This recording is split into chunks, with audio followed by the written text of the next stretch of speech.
refaire sa vie.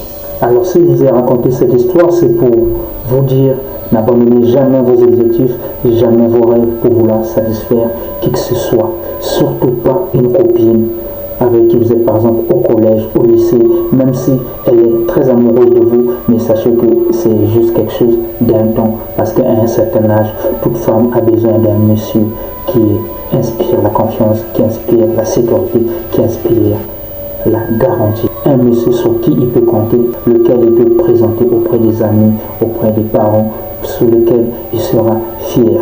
Vous allez comprendre une chose, généralement lorsqu'une femme pense ou propose de présenter son futur mari, son futur époux, son copain auprès de ses parents, les parents ne posent pas la question de savoir si le monsieur a une grosse tête, un gros ventre, est-ce qu'il est grand, il est court, ou est-ce qu'il est beau gosse, ou est-ce qu'il est présentable. Non. Les parents, la première question qu'ils posent, c'est de savoir qu'est-ce qu'il fait dans sa vie. Alors, cette question n'est pas vaine d'essence, cette question, c'est pour savoir le degré de respect qu'ils vont accorder à ce monsieur.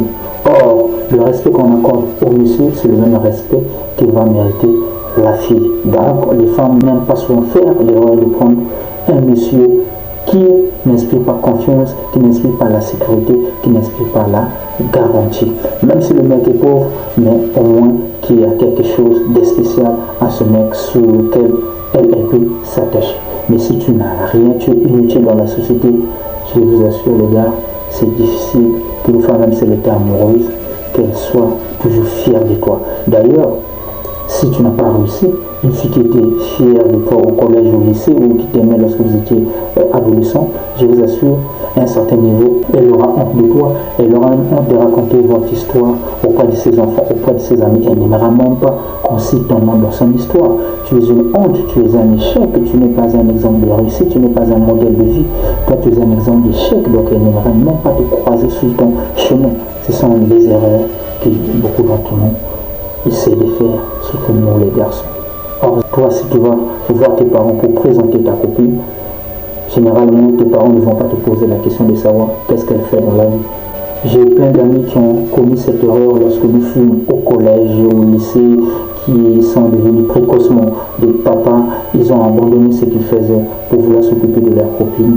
Mais aujourd'hui, ces amis-là accusent tout le monde des sorciers au sein de leur famille, au sein des contrées et des villages.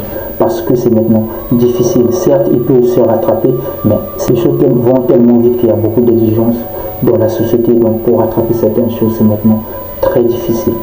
Ne faites jamais cette erreur parce que c'est votre présent qui détermine votre futur. Quand je pense à ma vie, je pense à la vôtre aussi. Ciao, la famille!